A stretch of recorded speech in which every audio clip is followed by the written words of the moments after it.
Hello जी, नमस्कार, प्रणाम। कैसे हैं आप सभी लोग? आशा करती हूँ बहुत ही अच्छे होंगे। मैं मास्टर शेफ़ पूजा स्वागत करती हूँ आप सभी का अपने चैनल में, अपने किचन में। आप बने रहिए मेरे साथ और कुछ कुछ मेरी बातें सुनिए। आज बहुत कुछ खास नहीं है, बट हाँ कुछ तो है जो आप सुन सकते हैं। तो चलिए, आज है खिचड़ी का महापर्व, यानी कि मकर संक्रांति का पर्व। तो सभी की ना इस पर्व से बहुत सी यादें होती हैं। स्पेशली ना मुझे इंडियन फेस्टिवल्स में सबसे बेस्ट फेस्टिवल यही लगता है, क्योंकि यहाँ मेहनत के नाम पे कुछ नहीं करना होता। बस सिंपल सी खिचड़ी बनानी है, जो कि बहुत अच्छा होता है, बहुत हेल्दी भी होता है और बहुत ही जल्दी पच भी जाता है। तो मुझे तो बेस्ट फेस्टिवल यही लगता है। बस फटाफट से बनाइए और खाइए। तो सभी की इससे ना बहुत सी मेमोरीज होती हैं। मेरी जो मेमोरी है ना, अब तक की बेस्ट मेमोरी मेरी है कि जब हम छोटे थे ना, हम स्कूल जाते थे, जब हम 5th 4th क्लास में पढ़ते थे, तब की मेरी मेमोरी है। तो हमारी जो स्कूल था ना, उसका एक सिस्टम ये था कि हमारे स्कूल में खिचड़ी को ना बहुत अच्छे से मनाते थे। तो इसकी प्रिपरेशन के लिए 1 वीक बिफोर तैयारियां शुरू हो जाती थी कि हाँ, सारे बच्चों को बता दिया जाता था कि सबको अपने अपने घर से थोड़ा सा चावल, थोड़ी सी दाल, थोड़ा सा घी या तिल या चीनी, आप जो भी ला सकते हैं अपनी सुविधा अनुसार, थोड़ा थोड़ा अपने घर से लेके आना था सभी बच्चों को। सभी बच्चे लाते भी थे, मैं भी लेके जाती थी। फिर इन सभी चीज़ों का ना स्कूल में कलेक्शन होता था।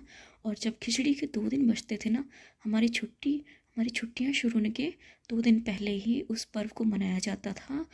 और सारा स्कूल मैनेजमेंट मिलके खिचड़ी बनाता था, दही रखता था, तिल के लड्डू बनते थे, गजक आती थी। ऐसे ऐसे करके ना सारी चीज़ों की व्यवस्था की जाती थी। और बस फिर सारे स्कूल के बच्चे, कम से कम 500 1000 बच्चे, स्कूल का पूरा स्टाफ, टीचर, सर्वेंट, सब सारे लोग इकट्ठे होकर इस पर्व को मनाते थे। बहुत भव्य तरीके से मनाया जाता था। संगीत भी होता था, नृत्य भी होता था, कला भी होती थी, सब कुछ होता था। उसी के बीच में हम ये खाने को भी एंजॉय करते थे।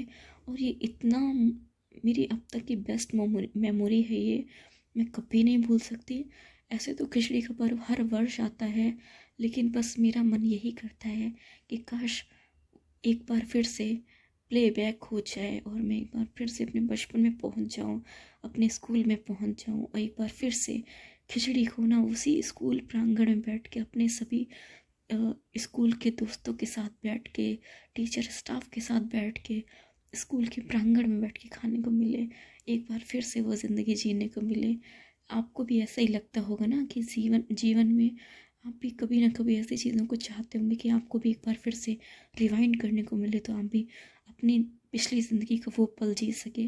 तो मेरी ज़िंदगी का ये वाला पल है जो मैं जीना चाहूँगी।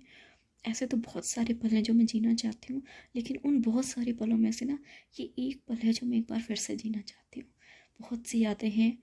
तो इन्हीं सब यादों के साथ आपको खिचड़ी की बहुत बहुत शुभकामनाएं। और ना मुझे खिचड़ी से एक बहुत प्यारी सी लाइन याद आ रही है कि खिचड़ी अगर बर्तन में पके तो बीमार इंसान को ठीक कर देती है, और यही खिचड़ी जब दिमाग में पकना शुरू हो जाए तो अच्छे खासे इंसान को बीमार कर देती है। तो आप भी खिचड़ी बर्तन में पकाइए, दिमाग में नहीं। और एक और बात है कि अगर आपको कोई खिचड़ी की तरह ट्रीट कर रहा है, तो ये ज़रूरी बिल्कुल भी नहीं है कि आप उसको बिरयानी की तरह ट्रीट करें। आप भी उसे खिचड़ी की तरह ही ट्रीट करें। तो ये सिर्फ कोट है तो आप इसको बस समझने के लिए बोला गया है, समझने वाले समझ भी गए होंगे, है ना। तो कोई अगर आपको पानी कम चाय समझता है तो आप भी उसे उतना ही समझिए, ज़्यादा वैल्यू देने की ज़रूरत नहीं है, क्योंकि अब गांधीगिरी वाले ज़माने लद गए चलिए, आप सभी को मकर संक्रांति की बहुत बहुत शुभकामनाएं। एंजॉय करिए,